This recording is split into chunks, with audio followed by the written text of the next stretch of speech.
10 en punto, damos paso a la sala de espera.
Bienvenidos sean todos a esta tercera sesión académica que forma parte del segundo ciclo de sesiones clínicas académicas de la Coordinación de Centros de Formación y Servicios Psicológicos.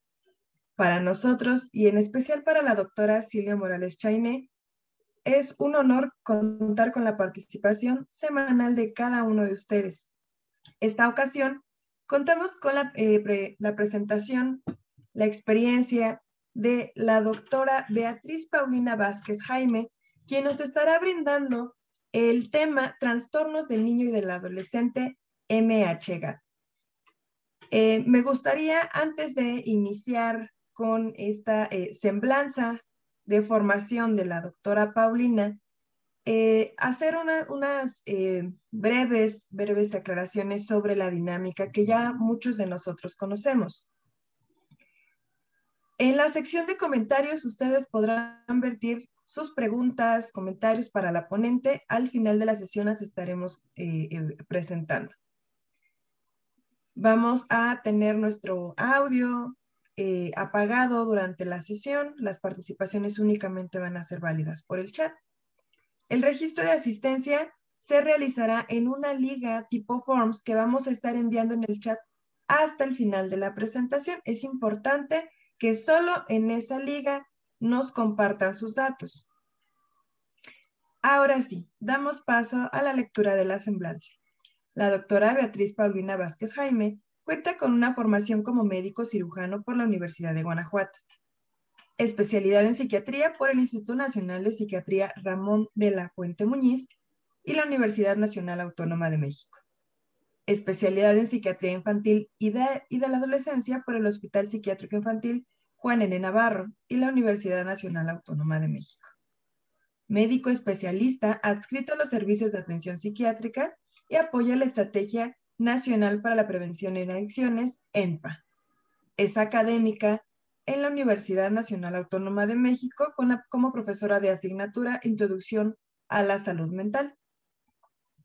Cuenta con certificaciones como el Consejo Mexicano de Psiquiatría 2017-2022, certificada por el Consejo Mexicano de Psiquiatría en Psiquiatría Infantil y del Adolescente 2018-2023, certificada en aplicación de entrevista en apego adulto por la Universidad de California, Berkeley, certificada como facilitador del Círculo de Seguridad para Padres por el Circle of Security International Early Intervention Program from Parents and Children. Ha realizado una estancia de investigación en el extranjero por el Lenox Hospital por New York City en noviembre del 2015. Cuenta con diversos artículos publicados y capítulos del libro, algunos de ellos, por mencionar solo algunos, Psicopatología básica de niños y adolescentes,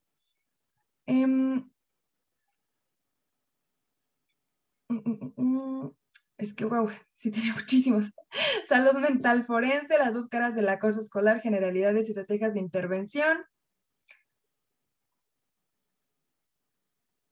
Y eso por mencionar algunos. Sí, porque sí tiene bastantes. Muchísimas gracias, doctora Paulina. Es para nosotros un honor contar con su presencia el día de hoy, poder escucharla, que nos comparta este tema tan importante y tan agrado para nuestros escuchantes, tanto en Facebook como en Zoom. Agradecemos mucho también en nombre de la doctora Silvia Morales que pueda compartirnos en este pequeño espacio. Le voy a ceder la palabra y estamos aquí atentos para escucharle. Muchas gracias. No, pues muchas gracias a ustedes. La realidad es que para mí es un honor estar aquí transmitiendo esta información. Espero que sea de su agrado y de utilidad. Entonces, bueno, no voy a tomarme más tiempo porque para comenzar la presentación voy a compartir en este momento.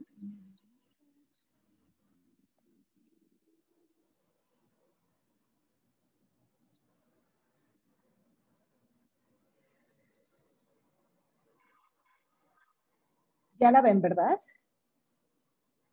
Ahí está. Muy bien.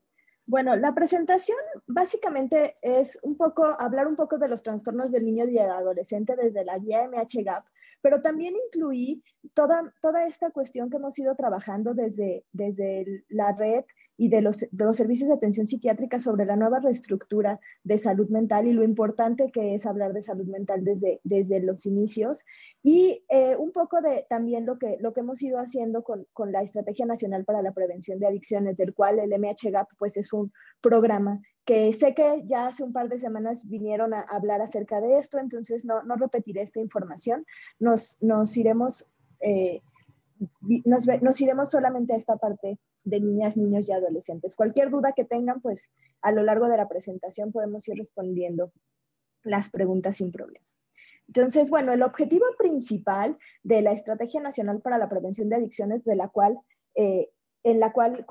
estoy apoyando, es impactar los determinantes biopsicosociales que previenen y reducen el uso de sustancias psicoactivas en niños, niñas y juventudes para la construcción de la paz en el marco de los derechos humanos, pero no únicamente en el contexto del consumo de sustancias, sino de la salud mental en general, porque básicamente la búsqueda de salud mental va a ser por sí misma una forma de prevenir el consumo de sustancias y otros trastornos mentales a lo largo de la vida. Y entonces es empezar a hablar menos de psicopatología y más de cómo cuidar a nosotros, de nosotros por medio de lo que ya hace 2 semanas les comentaron, que es el autocuidado, la base de la pirámide de la salud como tal.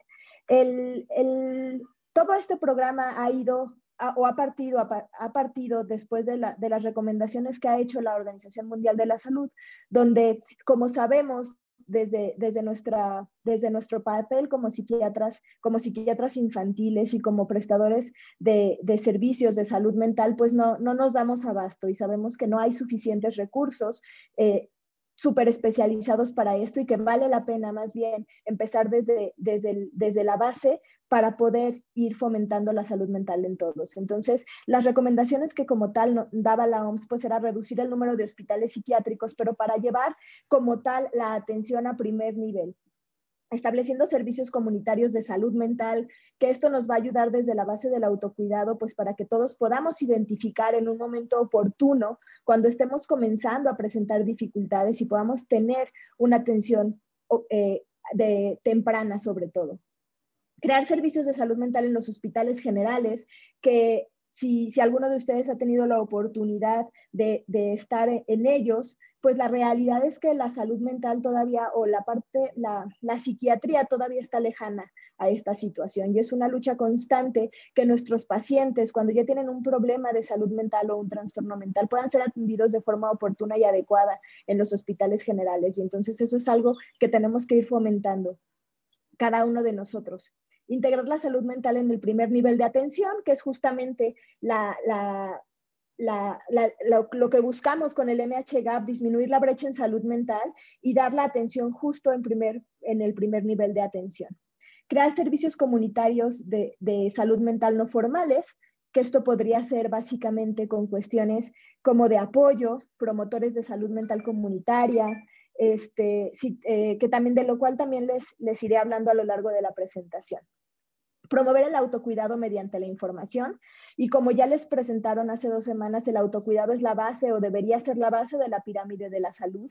Esto es lo que estamos intentando replicar todo el tiempo cuando hablamos de salud mental. Y este es un primer acercamiento también, ¿no? Y todos los días mis compañeros que trabajan en la capacitación del MHGAP global, pues obviamente es lo que vamos haciendo día a día. Y fomentar la colaboración intersectorial e intersectorial, que también esto que estamos haciendo hoy es justamente parte de esta situación, ¿no? Tenemos que recordar que somos un equipo, que no nos damos abasto, pero que poniendo un granito de arena cada uno de nosotros podemos mejorar la salud mental de las personas del país como tal. Entonces, con todo esto es que se ha ido formando la red intersectorial para cuidar la salud mental en el país. La guía MHGAP pues está dirigida principalmente a personal no especializado en salud mental o neurología, a médicos de primer contacto, enfermeras, trabajadores sociales que estén en el primer nivel de atención, a los primeros puntos de contacto o atención ambulatoria también, en situaciones de emergencia o en situaciones específicas donde incluso en las universidades, en las escuelas, que el personal de salud que ahí trabaja pueda tener información acerca de la salud mental y poder identificar trastornos o patología cuando se encuentre, y a los centros de referencia de primer nivel. Básicamente, esto es lo que hace MHGAP y es lo que tenemos que ir viendo y fomentando para que todos podamos hablar un poco más de la salud mental y normalicemos hablar de ella.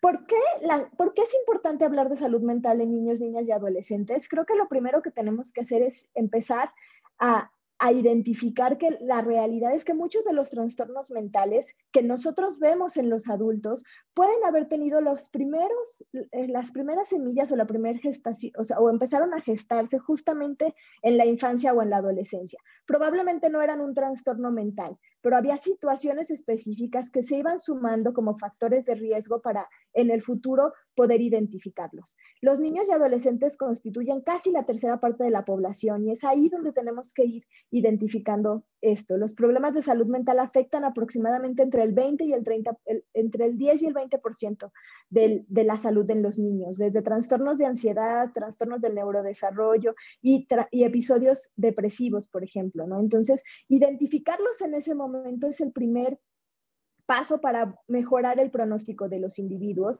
Identificar factores de riesgo para generar factores protectores también va a ser importante, y además tenemos que tener en cuenta que ya cuando hablamos de trastornos mentales graves, los primeros episodios en su mayoría aparecen en la adolescencia o en la adultez temprana, y cuando los detectamos en ese momento y les damos atención específica en edades tempranas, el pronóstico y el resultado de la respuesta al tratamiento puede ser mucho mejor así nos esperamos a otros episodios o dejamos que el trastorno evolucione de forma prolongada.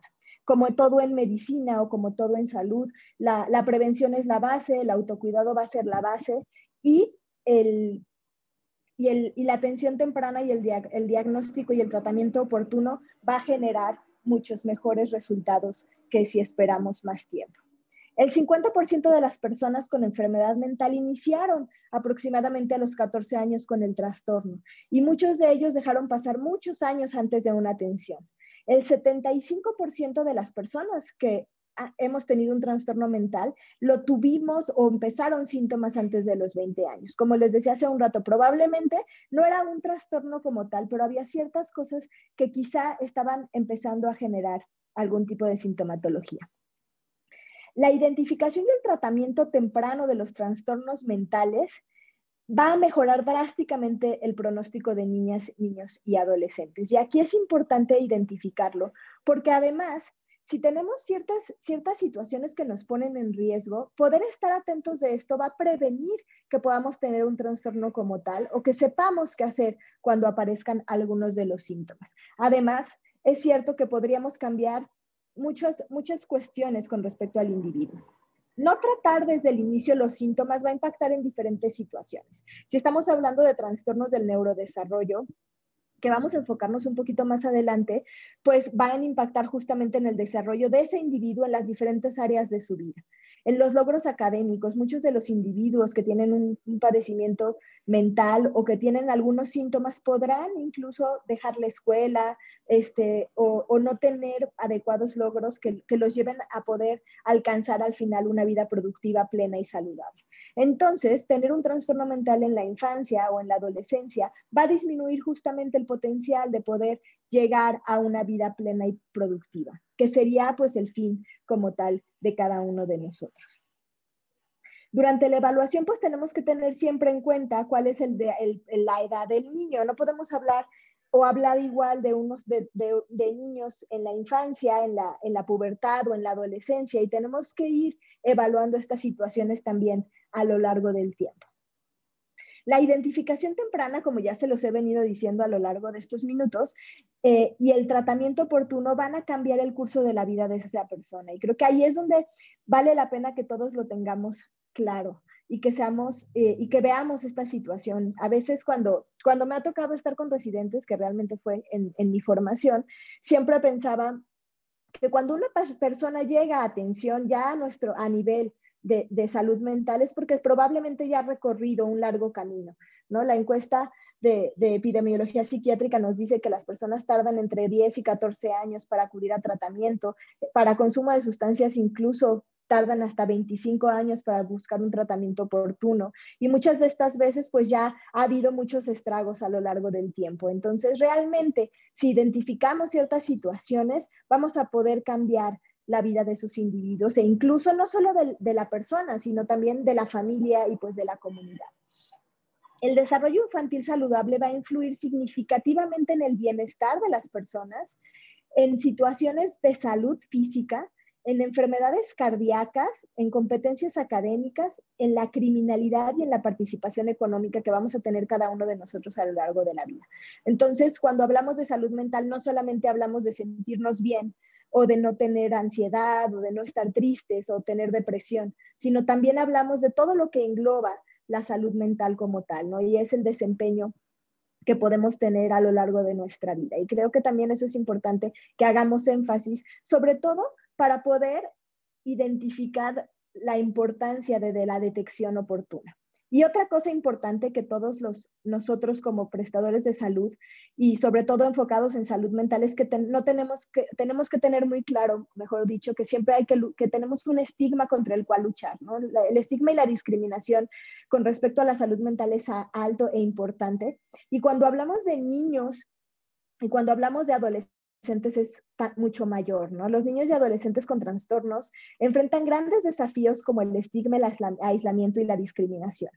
Y el estigma y la discriminación van a ir incluso en la misma familia, ¿no? Pensemos en un niño, por ejemplo, con un trastorno por déficit de atención e hiperactividad, que no se está quieto nunca, que probablemente molesta a sus compañeros o a sus primos y que entonces va a ir siendo aislado de la familia por estas situaciones, ¿no?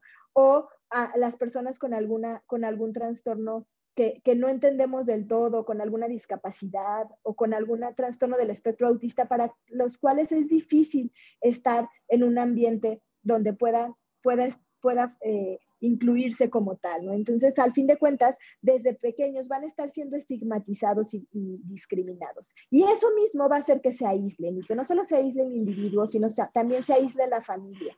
Y entonces eso, pues, va a generar mucha mayor disfunción, además de la propia condición en sí misma. Lamentablemente, muchos de nuestros niños van a carecer de acceso a la atención médica y a instalaciones educativas, justamente porque no sabemos muy bien cómo tratar estas situaciones. Y sobre todo porque no habemos suficientes especialistas para tratarlos en todos lados. Entonces, por eso es que el MH-GAP hace énfasis en la atención de primer nivel, en el conocimiento de los trastornos desde la infancia, en la identificación y en el poder lograr el tratamiento interdisciplinario que requieren todos los individuos. En medicina en general, pero cuando hablamos de salud mental, es mucho más, y en los niños es mucho más. Cuando estamos hablando de niñas, niños y adolescentes, yo les comento siempre que nosotros como psiquiatras infantiles no tenemos solo un paciente en la consulta, tenemos muchas veces 2 o 3. Los cuidadores van a ser parte del tratamiento y van a ser parte también de la fuerza que vamos a tener para que estos niños puedan mejorar. Y además también hay que identificar qué situaciones pudieran estar generando en los cuidadores principales algunas cuestiones con respecto a lo que el niño está presentando. Entonces, al fin de cuentas,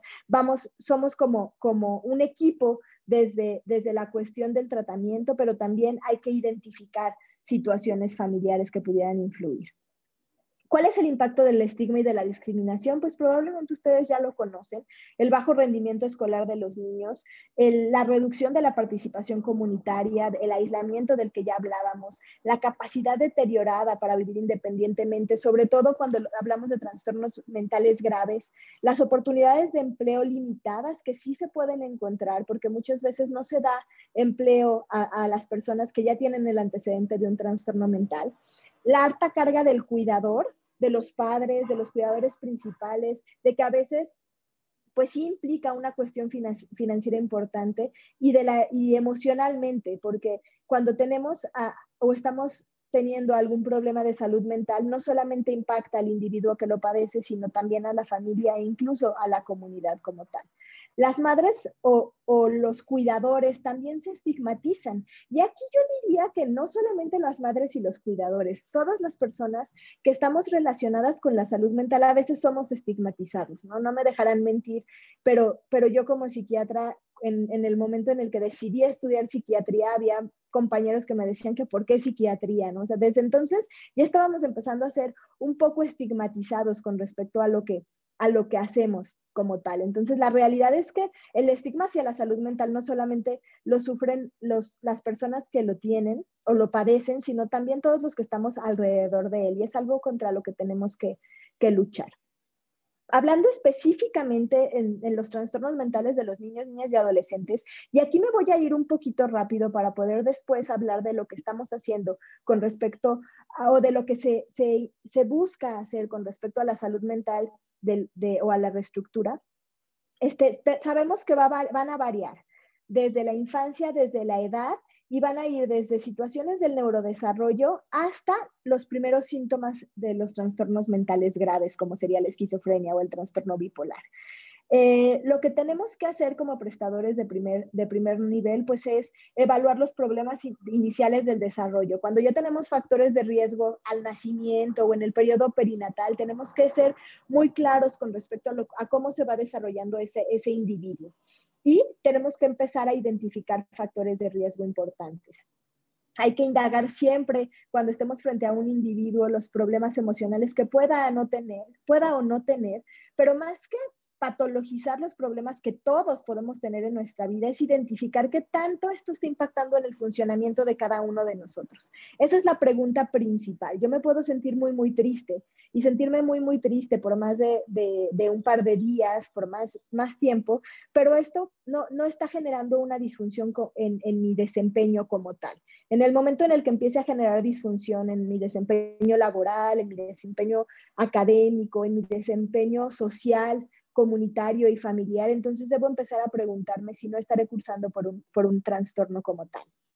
Hay que investigar que los síntomas no sean graves, que no puedan estar generando disfunciones importantes y siempre evaluar los comportamientos que están teniendo cada uno de los individuos. Habitualmente los trastornos mentales en los niños y adolescentes van desde cuestiones conductuales, cuestiones del neurodesarrollo y cuestiones emocionales básicamente. Como les decía hace un rato, pues también sobre todo en la adolescencia tardía o en la adultez temprana es donde se pueden empezar a identificar síntomas de otro tipo de enfermedades o de trastornos más graves. Entonces, al fin de cuentas, debemos identificar que niños que acuden constantemente al consultorio por dolencias físicas y que ya descartamos todas las situaciones como que pudieran identificarse, pues hay que evaluar que no esté cursando por alguna cuestión emocional sobre todo, ¿no? Si el niño está generando o el adolescente está teniendo inquietudes o dificultades en cuanto a la conducta, también hay que ver que no haya ahí alrededor de eso algunas otras situaciones específicas. Y al fin de cuentas tenemos que identificar que cuando llega un pequeño a nuestra a consulta, pues va a haber muchas cosas alrededor que podrían estar impactando. Y entonces, en la comunidad, pues también va a ser importante generar este tipo de redes para identificarlos, ¿no? ¿Cuáles van a ser las consideraciones especiales para la evaluación?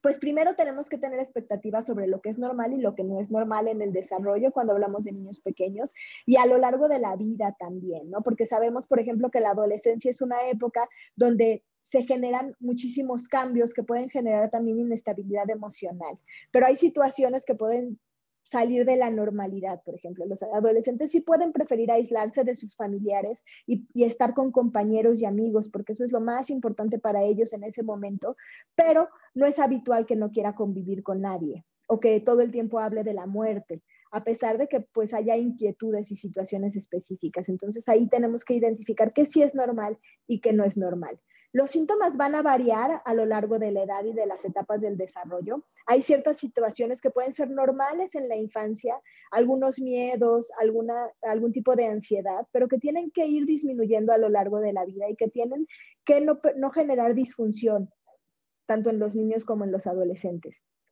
Situaciones, por ejemplo, de miedos, de fobias, de amigos imaginarios, pueden ser parte del desarrollo normal. Incluso la desobediencia o el estar un poco retadores puede ser parte normal de la evolución, del desarrollo, pero no debe salir de control como tal, ¿no? Y entonces ahí es donde tenemos que identificar situaciones específicas en ellos. La capacidad para comprender el problema y participar en las tomas de decisiones para el tratamiento también va a evolucionar con la edad. Creo que cuando hablamos de niños y adolescentes siempre tenemos que tener en cuenta que los cuidadores principales son nuestros aliados, pero tenemos que estar en la misma sintonía y tenemos que tener claro que ellos también, si de repente la cuestión por la que están pasando genera disfunción, deben llevar un tratamiento o deben llevar una guía y nosotros podemos dárselas como tal. Cuando hablamos con los adultos, siempre hay que darle espacio al niño, que creo que esta es una de las dificultades donde a veces cometemos ciertos errores, ¿no? Estamos con los niños porque los traen los cuidadores principales a dar a valoración y nos dirigimos únicamente a los adultos. Hay incluso personas que ni siquiera interrogan al niño acerca de las afecciones que están presentando. Y ahí recordemos que la visión que tienen los cuidadores acerca de lo que está sucediendo con este pequeño va a ser de mucha utilidad, pero siempre tenemos que ver también la visión del niño, por más pequeño que sea. Explicarle lo que va a suceder, cómo vamos a evaluarlo también, eso va a ser importante, siempre teniendo en cuenta que el niño nos entienda, ¿no? Al nivel de lenguaje que él pueda entender. Y siempre darle la oportunidad para expresarse. No perdamos el foco de que el niño o el adolescente es nuestro paciente. O sea, él es el individuo que está acudiendo a la consulta. Los padres y los cuidadores van a ser parte importante de los que nos van a brindar información, pero a quien es el paciente es el pequeño. Entonces, siempre hay que permitirle expresarse. Según la edad y si es adecuado, pues incluso tomar unos minutos solo con ellos para que hablen abiertamente. Lo vamos a ver más adelante. El programa MHGAP, los trastornos que pueden surgir a lo largo de la infancia y la adolescencia pueden ser amplios. El programa MHGAP identificó los prioritarios y los que incluyó en la guía fueron los trastornos del desarrollo, que serían la discapacidad intelectual y el trastorno del espectro autista, y los trastornos conductuales, donde aquí se incluye también el trastorno del neurodesarrollo, que es el déficit de atención e hiperactividad, y los trastornos emocionales, principalmente la depresión. Pero también, como les comentaron hace unas semanas, se piensa incluir también la parte de los trastornos de ansiedad y por estrés que englobarían también a los niños. Y bueno, los trastornos por duelo que en estos momentos podrían ser importantes, ¿no? Los trastornos del desarrollo van a ser aquellos que aparecen en la infancia, por eso se denominan así, y se caracterizan por la evidencia de alteraciones relacionadas con la maduración del sistema nervioso central, con la maduración del cerebro como tal. Y van a incluirse la discapacidad intelectual y el trastorno del espectro autista. La discapacidad intelectual se define por la OMS como la presencia de un desarrollo mental detenido o incompleto, caracterizado principalmente por el deterioro de funciones concretas en cada etapa del desarrollo, como funciones cognitivas, de lenguaje, motoras y de socialización, y que van a afectar el nivel general de la inteligencia como tal, ¿no? Ahora hablamos no solamente de un número cuando hablamos de inteligencia, sino de muchas otras áreas que abarcan este concepto. La Asociación Psiquiátrica Americana define la discapacidad intelectual como el trastorno que comienza durante el periodo del desarrollo y que incluye limitaciones del funcionamiento intelectual y adaptativo de los dominios conceptuales, sociales y prácticos. Entonces ya no solamente hablamos de cuestiones cognitivas, sino también hablamos de las habilidades sociales que tenemos los individuos y de la capacidad que tenemos para la resolución de los problemas y para ser y tener una vida independiente. El nombre de la discapacidad intelectual ha ido cambiando a lo largo del tiempo. Hasta hace no mucho tiempo era conocido como retraso mental. Ahora hay la American Association of Intellectual and Developmental Disabilities intenta también disminuir el estigma con respecto a estos nombres y lo define por 3 elementos específicos, que son las limitaciones en el funcionamiento intelectual, que era lo que veíamos básicamente antes, las limitaciones conductuales para adaptarse a las demandas del ambiente, que esto es algo importante que se ha incluido, y la edad temprana de inicio. Esto quiere decir desde los primeros meses y años del pequeño. E identifica 5 dimensiones específicas: las aptitudes intelectuales, el nivel de adaptación conceptual, práctica y social, y la participación y la interacción del rol social. Y obviamente se incluye la salud mental, que es importante, el ambiente, la cultura y las oportunidades.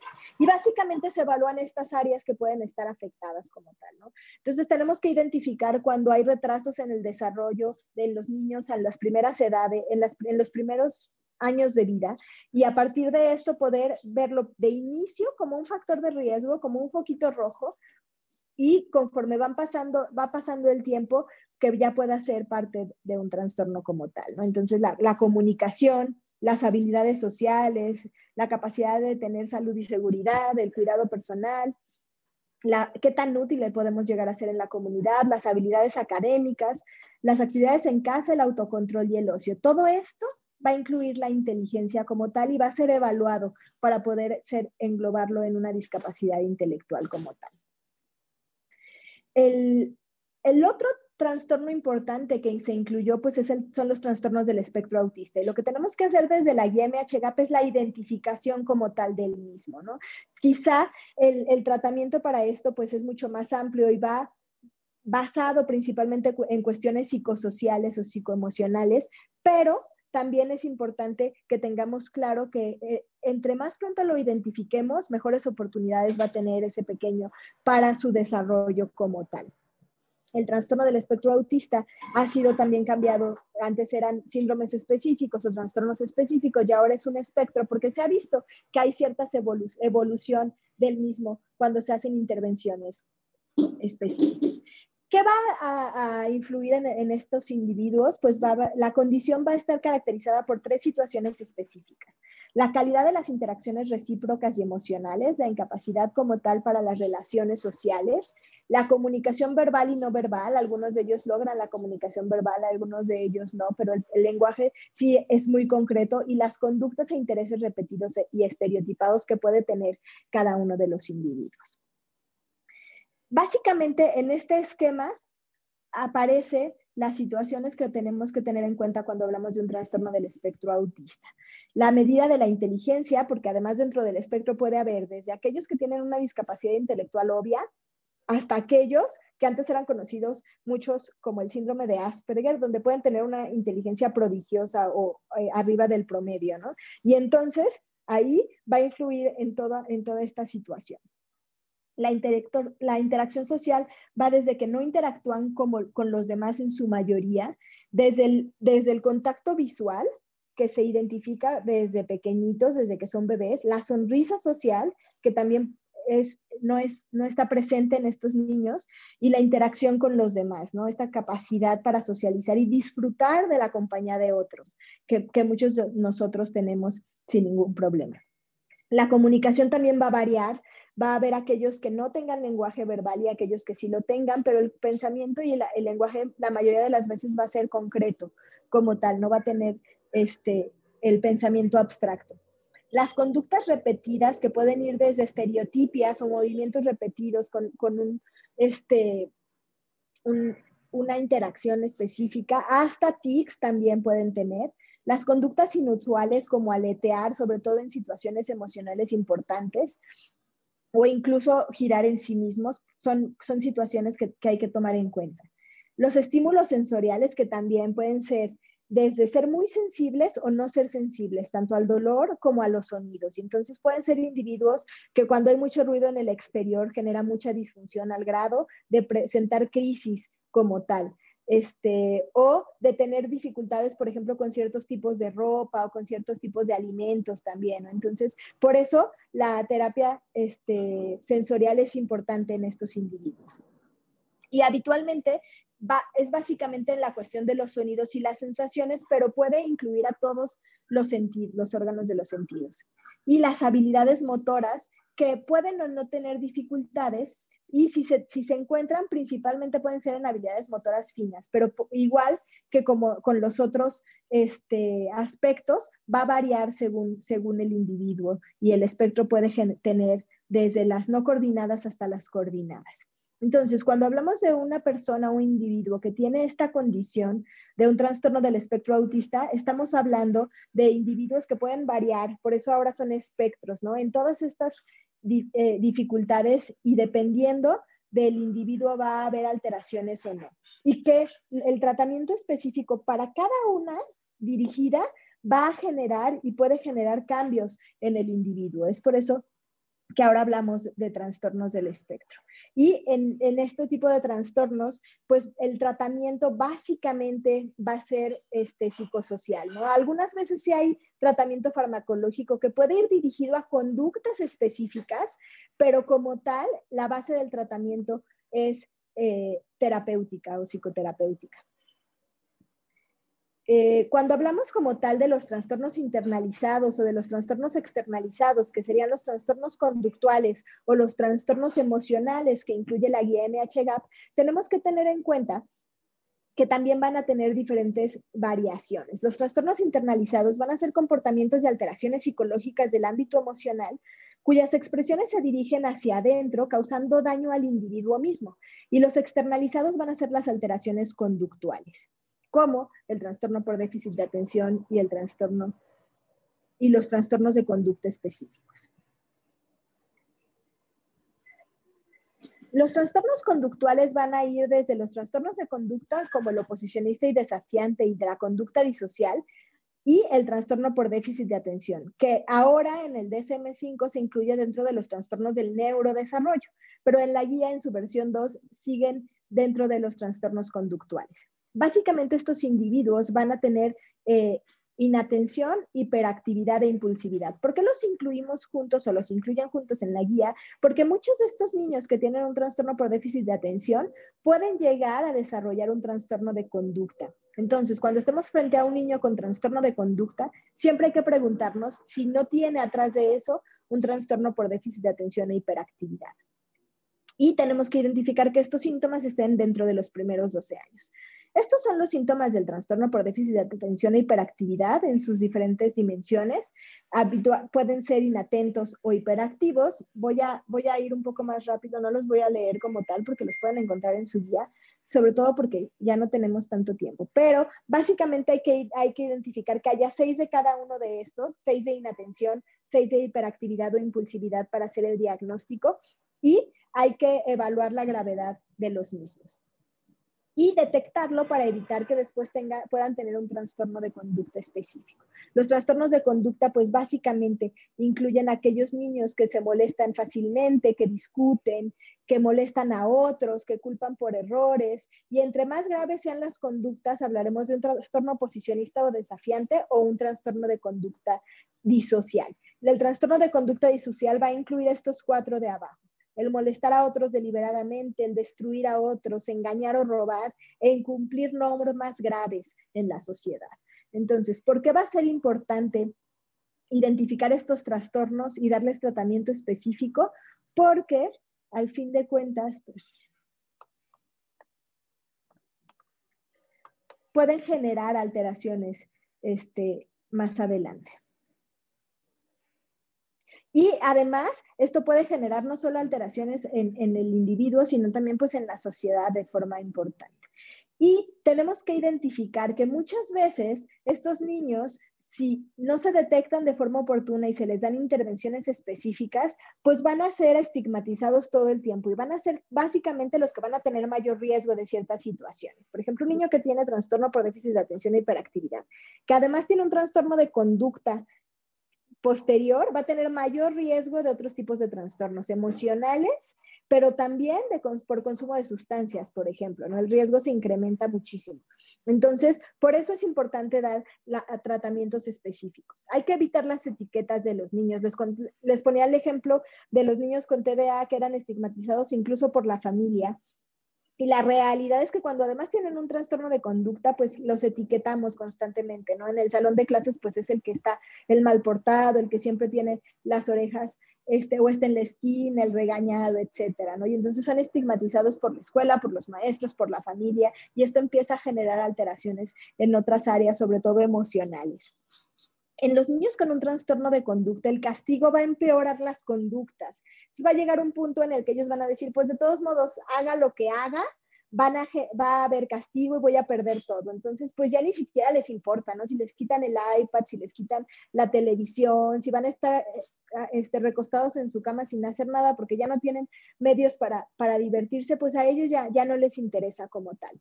Y otro error que cometemos a veces como adultos es que empezamos a identificar o a ver solamente las situaciones negativas. Y entonces cuando los niños generan alguna conducta positiva ya no es observable. Yo tenía un adolescente con un trastorno de conducta grave que me decía, ay doctora, la realidad es que es más fácil portarse mal. Por lo menos así disfruto un poco. Llego a mi casa y si me porto bien nadie se da cuenta, ¿no? Ni siquiera me voltean a ver, nadie me da las gracias. Es más, a la primera que hago algo mal, se me quita el permiso, etcétera, ¿no? Entonces también eso va generando que ellos consideren que es mucho más fácil tener este tipo de conductas negativas a conductas positivas que no son reforzadas por los adultos. Entonces también hay que tener cuidado con esas situaciones. Y como les decía hace un rato, el tener estos trastornos va a aumentar el riesgo del abandono escolar y todos nosotros sabemos que el abandono escolar va a aumentar el riesgo de muchas otras dificultades sociales.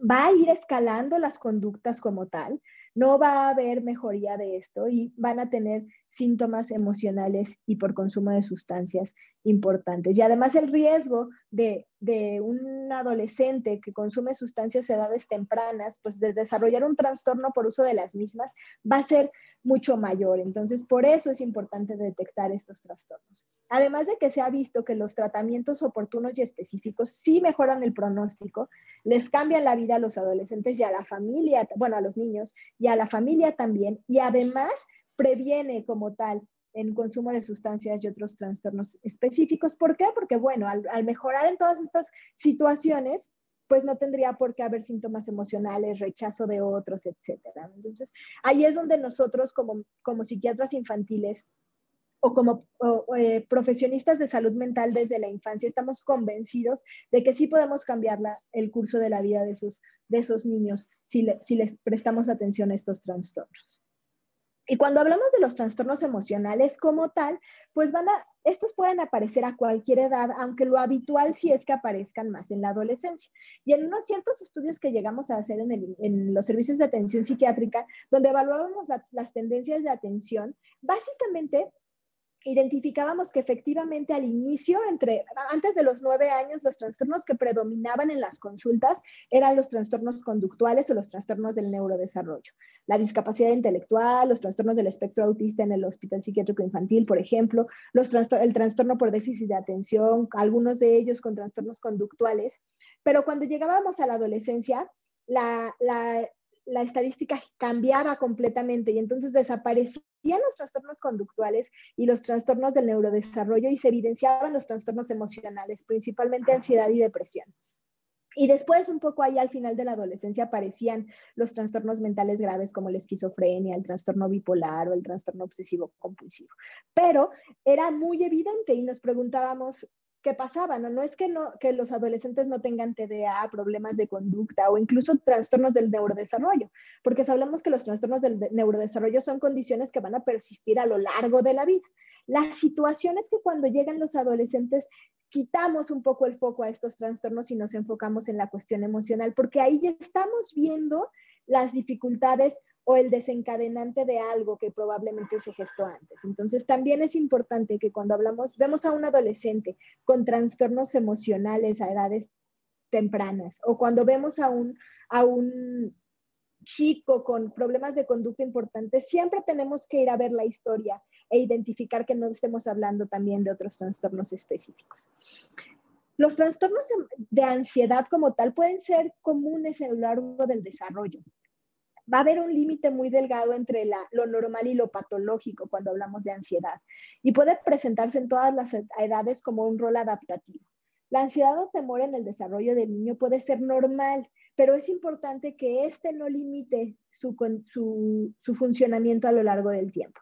Y aquí en esta línea del tiempo, por ejemplo, la ansiedad de separación aparece de forma normal entre los 8 y los 18 meses y es parte del desarrollo socioemocional de los individuos. Incluso es un indicador de Spitz para hablar de desarrollo emocional. El temor a los extraños también es parte del desarrollo normal. Y poco a poco, a lo largo que vamos creciendo, vamos a tener diferentes miedos específicos, ¿no? Desde miedo a las catástrofes, desde tener seres imaginarios en nuestra vida, desde el conocimiento y la concepción de la muerte y entonces temor hacia esta.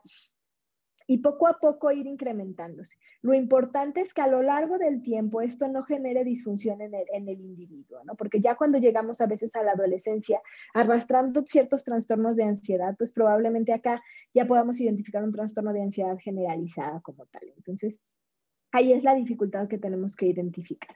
Cuando estamos frente a adolescentes, es importante que evaluemos siempre la existencia de síntomas afectivos, de síntomas depresivos y de síntomas ansiosos. Y hay que evaluar qué tan graves pueden ser. Recordemos que la depresión es presentar tristeza todo el día, la mayor parte de los días, por más de 2 semanas.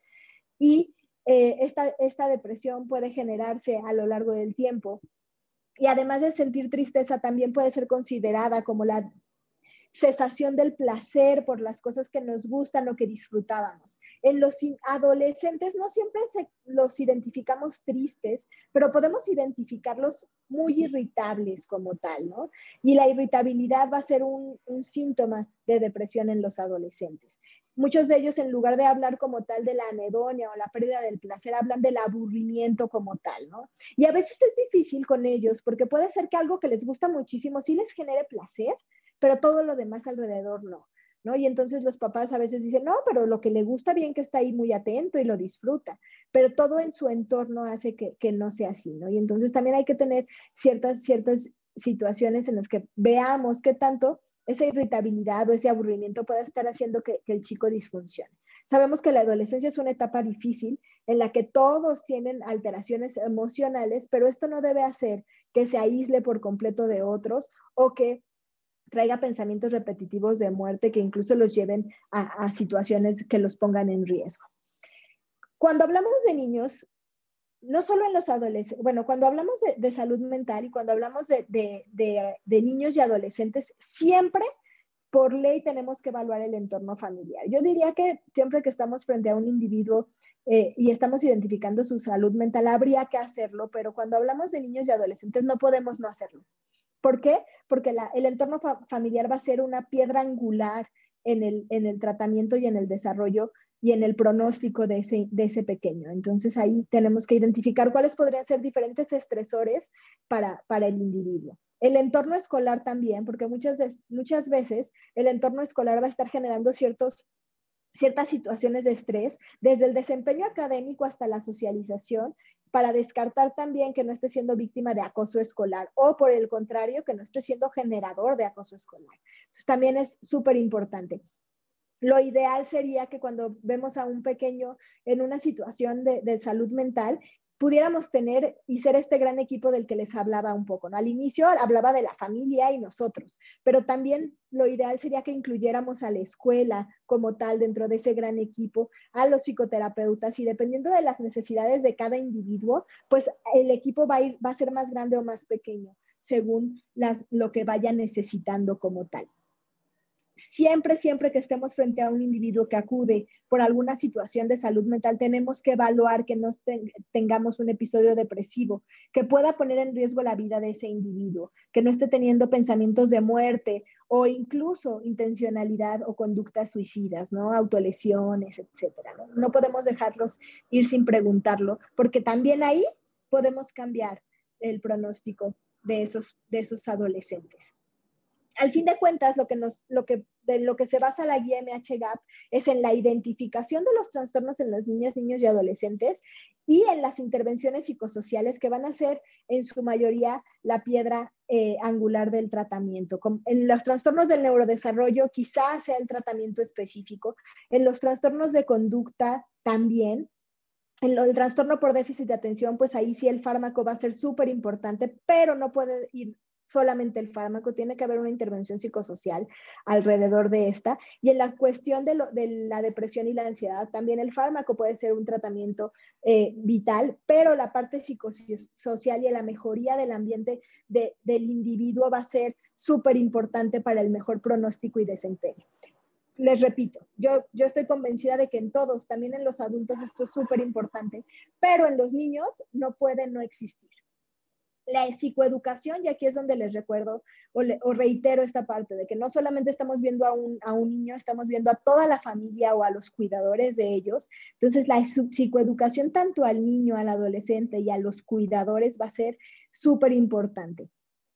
La orientación para promover el bienestar. Recordemos, como ya les han comentado en otras sesiones, que la salud mental no es solamente no sentirnos mal, sino también incluyen el sueño adecuado, la higiene de sueño, el poder descansar, el poder tener adecuados hábitos como tal, el comer adecuadamente, tener una dieta saludable, con horarios que nos pueda generar bienestar y salud física va a ser importante. El identificar situaciones que nos generan placer, el tener actividades que además de la cuestión académica nos generen una situación en la que podamos escapar un poco de la cotidianeidad, también va a ser parte importante de la salud mental.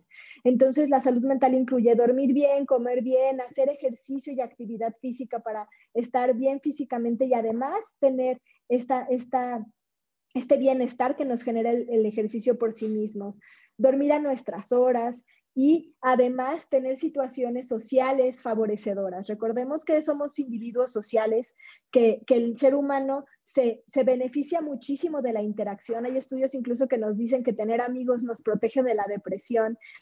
Ahora que estamos en pandemia, podemos incluso valorar mucho más la interacción social con otros, ¿no? Y a lo mejor ahorita no podemos tener reuniones sociales, pero sí podemos estar cerca de las personas y de nuestros generadores de amor, ¿no? Los cuidadores principales también son una parte importante. Y que los niños puedan tener interacción social con otros niños y aprender de ellos, pues va a ser una piedra angular también para su salud mental.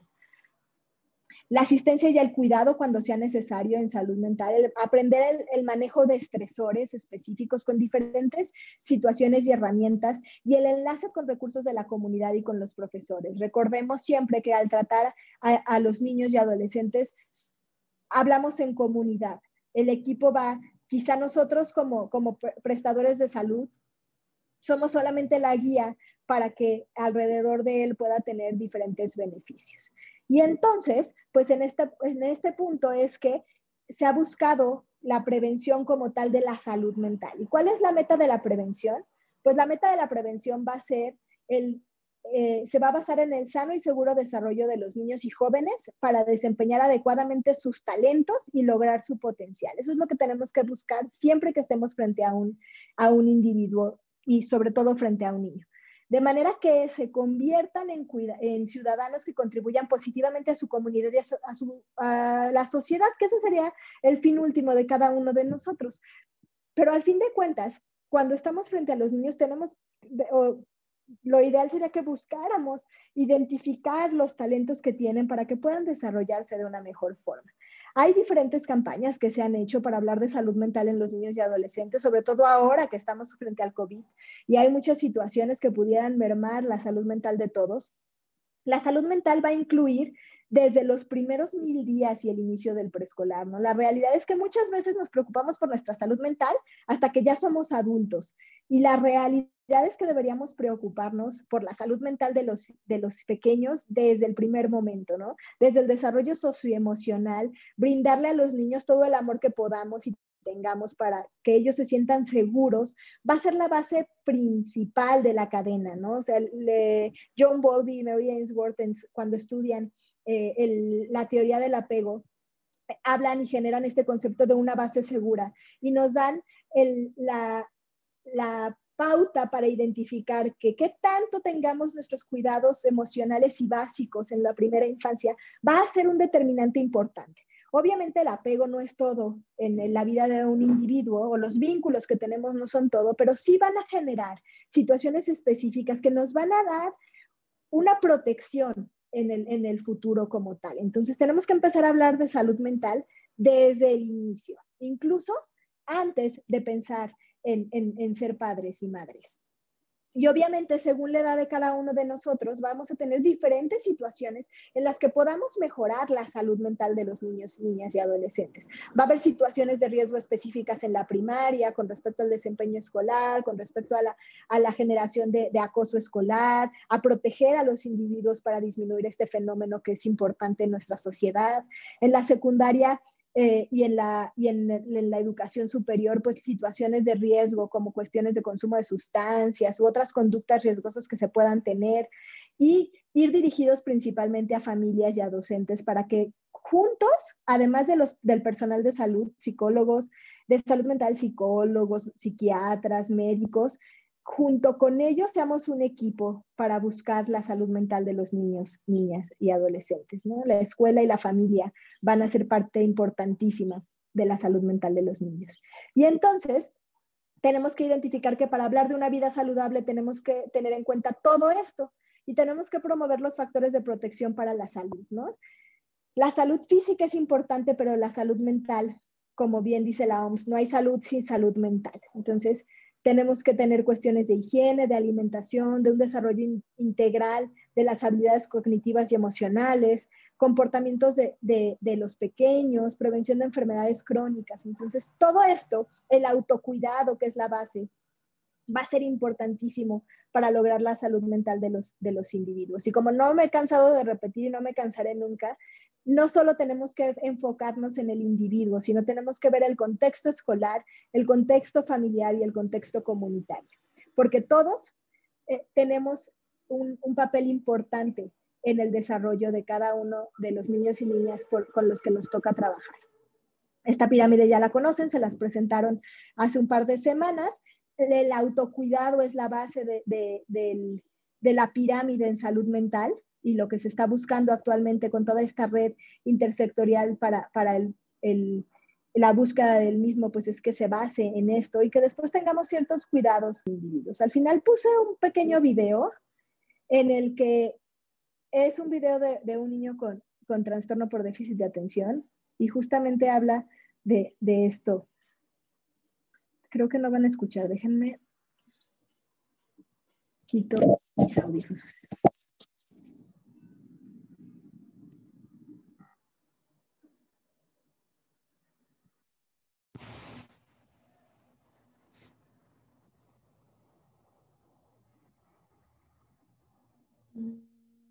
Con sonido.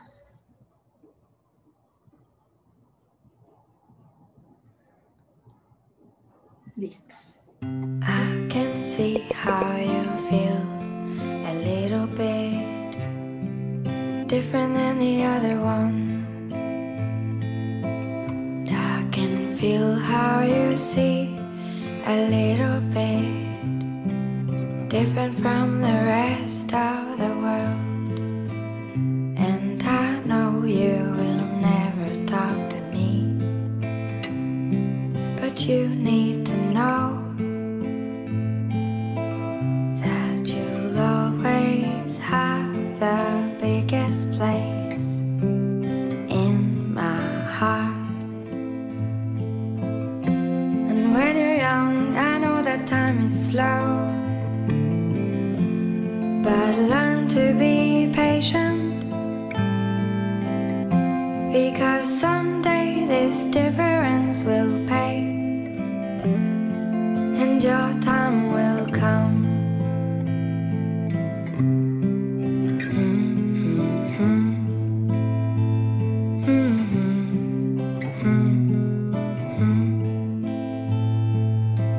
And I can see how you feel a little bit different than the other ones. And I can feel how you see a little bit different from the rest of the world. And when you're young, I know that time is slow, but learn to be patient, because someday this difference will pay, and your time will come.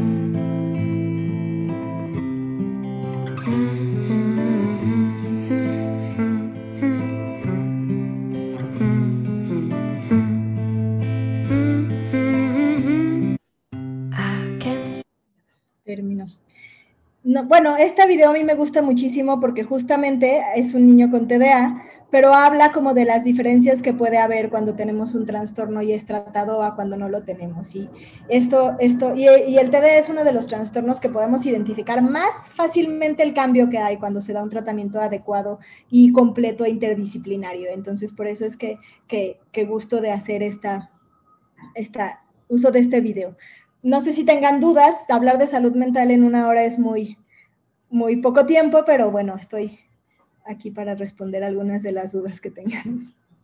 Claro que sí, doctora Paulina. Muchísimas gracias, en verdad, por tan excelente ponencia. Tenemos millones de comentarios, agradecimiento, de felicitaciones que nos tomaría mucho tiempo poder leerle cada una.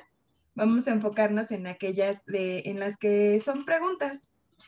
Tenemos algunas ya acumuladas. Nos dicen, ¿cómo afecta e impacta el confinamiento y en general la situación actual de la identificación y desarrollo de trastornos de la niñez y adolescencia? Y en este sentido, ¿cuáles han sido los beneficios y los inconvenientes de los servicios remotos en atención psicológica, psiquiátrica y en el papel de los cuidadores primarios? Gracias. ¿Podrías nada más repetirme el principio? Es que me puse el auricular y no escuché completa la pregunta. ¿Cómo afecta e impacta el confinamiento y en general la situación actual de la identificación y desarrollo de trastornos en la niñez y adolescencia? Bueno, la realidad es que aquí hay varias cosas. Empezamos a identificar más los trastornos mentales porque se ha hablado más justamente de ellos por la desafortunada pandemia, pero esto nos ha ayudado a nosotros a tener mayor apertura al respecto, ¿no? O sea, probablemente si hay un aumento en la cuestión del aislamiento, porque el aislamiento sabemos en sí mismo que puede generar alteraciones o síntomas de ansiedad sobre todo, pero también síntomas afectivos, depresivos, con relación a que los niños y adolescentes actualmente pues no están pudiendo ver a sus amigos y convivir con ellos, ¿no? Y sobre todo en la adolescencia, eso impacta muchísimo porque sabemos que la adolescencia pues ahí es lo principal es la cuestión social, ¿no? O sea, nuestros papás pasan a segundo término y buscamos la relación con ellos. Entonces ahí, en esta forma está afectando esta parte. Sin embargo, también estamos teniendo mucha más visión. O sea, actualmente gracias a esto estamos pudiendo llegar más lejos y las personas están mucho más preocupadas por su salud mental y esto es muy afortunado desde esta perspectiva, ¿no? O sea, poder hablar de salud mental abiertamente, pues eso nos está ayudando. ¿Cómo ayudar? Pues a empezar justamente a hablar de salud mental, empezar a hablar de cómo nos sentimos, de que puede ser normal después de 1 año de confinamiento sentirnos ansiosos y angustiados y que probablemente hablar con alguien nos puede ayudar, ¿no? Y aquí es donde justamente la parte de la atención remota también ha sido una parte importante, ¿no? Y que sí está ayudando. Antes los pacientes o las personas tenían mucha renuencia a tomar terapia o algún tipo de consulta por medio del Zoom incluso, y la realidad es que pues ahorita es una piedra importante, o sea, es algo importante en nuestra práctica diaria, ¿no? Y creo que sí, a donde no se puede llegar por el confinamiento, estas herramientas son súper importantes y son muy buenas para poder lograrlo. Entonces creo que desde esa perspectiva sí vale la pena. Habrá situaciones donde sea mucho más difícil y complicado. A lo mejor pues un niño pequeño valorarlo por vía remota puede ser muy complejo, pero sí con los adultos y los adolescentes sí puede ser algo que nos va a ayudar en el tratamiento para ellos y que puede estar bien recibido y bien otorgado también por medio de todos los profesionales. Totalmente de acuerdo, No sé si doctora. Y justo nos preguntan, sí, justo y un poco encaminada a esta respuesta, que nos dicen, ¿qué tan eficaz es la atención a distancia, en línea, con los niños, niñas y adolescentes? Pues habría que evaluar. A veces la evaluación puede ser compleja. Aquí sí requeriríamos muchísimo, por ejemplo, del apoyo familiar, ¿no? Y que los padres puedan surgir como un intermediario o algún cuidador principal como un intermediario en la situación. El otro día justamente estaba en una clase de especialistas en apego y nos decían que lo que hacen actualmente ya no es más bien trabajar con los papás, o sea, hay situaciones, o con los cuidadores principales, o sea, hay situaciones que requieren del pequeño que los adultos podemos identificar y por medio de ellos poder brindar cambios, ¿no? Desde esta perspectiva de que pues la familia y la comunidad pues es un sistema y cuando hay un cambio específico va mejorando todo alrededor, pues esto puede ser con los niños. Si lo ideal pues es la valoración presencial, pero si no es posible, creo que en este momento, por nuestra realidad, la situación remota sí puede ser una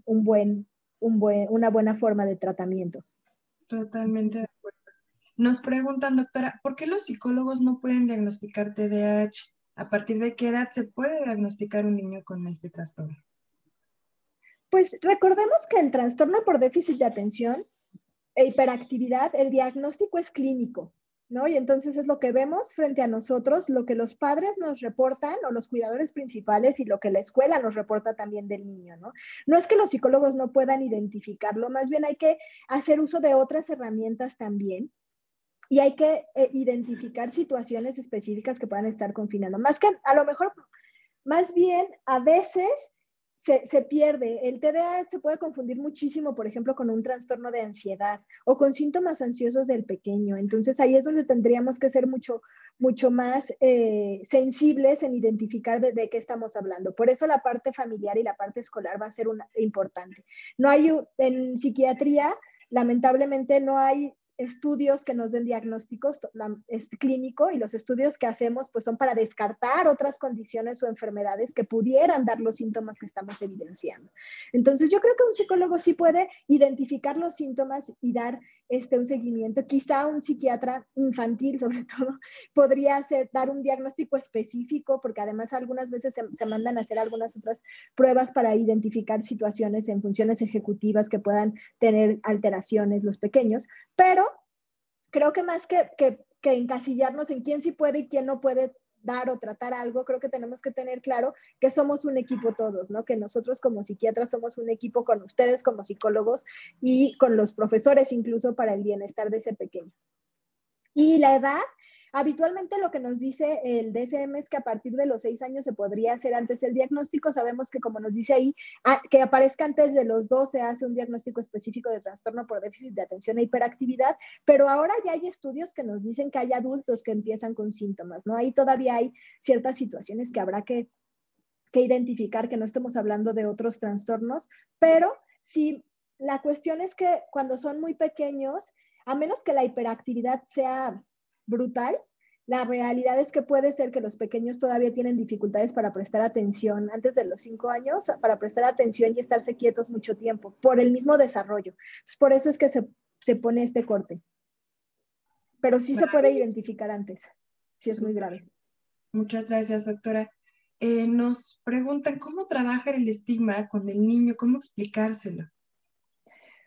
Pues va a depender de la condición de la que estemos hablando, pero básicamente pues es esto, ¿no? O sea, va a haber un momento, y creo que ya estamos empezando con eso, en que ciertos trastornos mentales ya no van a ser como tal, o sea, ya no van a ser denominados como trastornos, sino como condiciones, ¿no? Porque muchos de ellos no nos limitan, por ejemplo, el tener un trastorno por déficit de atención e hiperactividad no nos limita en nuestras capacidades y en nuestro potencial. si tenemos un tratamiento adecuado y unas intervenciones específicas, vamos a lograr lo mismo que si no lo tuviéramos la condición. Entonces, un poco hablar de condiciones específicas. Cuando tenemos ciertas enfermedades, como el asma, por ejemplo, pues el niño sabe que tiene un asma y que en algún momento en ciertas condiciones puede tener crisis, y por eso siempre va con su inhalador para en los momentos de riesgo, ¿no? Pues lo mismo pasa con los trastornos mentales. Si yo tengo un TDA, pues es algo con lo que voy a vivir toda mi vida, y entonces lo único que tengo que hacer es las intervenciones específicas para mi organización y el tratamiento específico diario para poder tener la atención y disminuir mi impulsividad y hiperactividad, ¿no? Y así como la depresión crónica, etcétera, ¿no? Al fin de cuentas tenemos que pensar que es una condición específica que ahora tenemos y que el tratamiento nos va a ayudar a estar mejor, ¿no? Eso no quiere decir que dependamos de una sustancia, sino que nos está ayudando para estar mejor y funcionar adecuadamente. Yo creo que es ahí donde tenemos que disminuir el estigma. Normalizando nosotros como adultos que estas situaciones suceden y que las enfermedades mentales son eso, enfermedades como otras, y que hay tratamientos específicos. Maravilloso.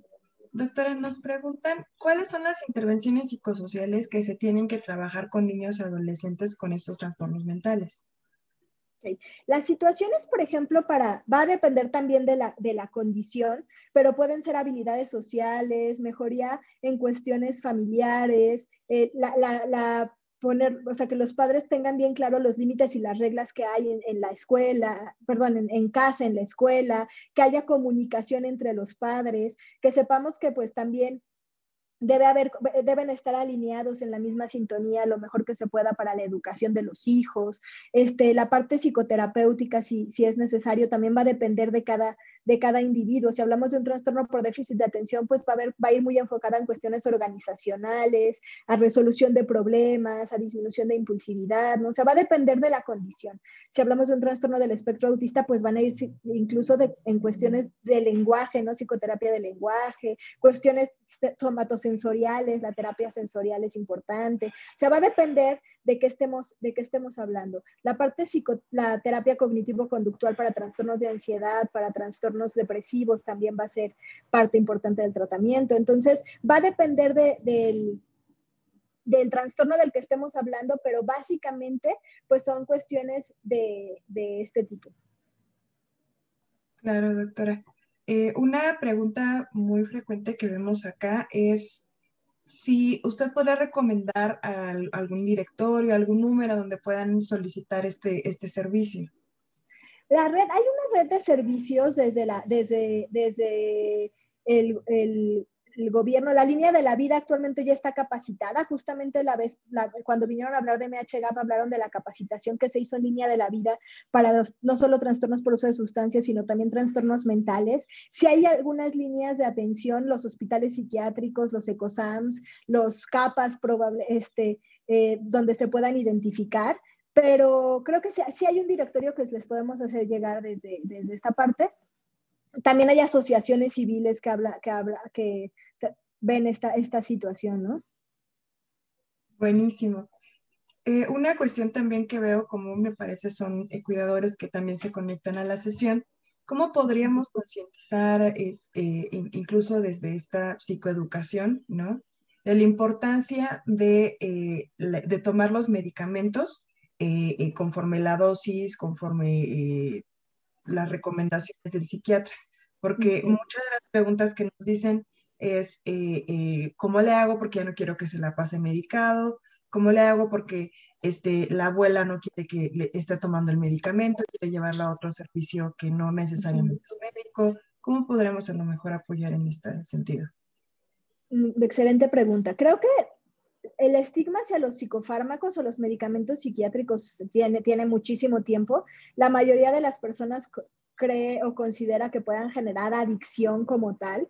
Entonces, creo que una parte importante es entender cuál es la condición frente a la que estamos, ¿no? O sea, entender si estamos frente a un trastorno por déficit de atención e hiperactividad, si estamos frente a un episodio depresivo, frente a un trastorno de ansiedad o trastornos mentales graves más importantes como la esquizofrenia, el trastorno bipolar, etcétera, ¿no? O sea, tenemos que entender como tal qué está sucediendo y cuál es la condición que estamos teniendo. Al entender que la condición es una enfermedad que tiene cambios en nuestro organismo y cambios en nuestro cerebro, que estamos teniendo alteraciones a este nivel, va a ser mucho más fácil entender por qué requerimos de un medicamento.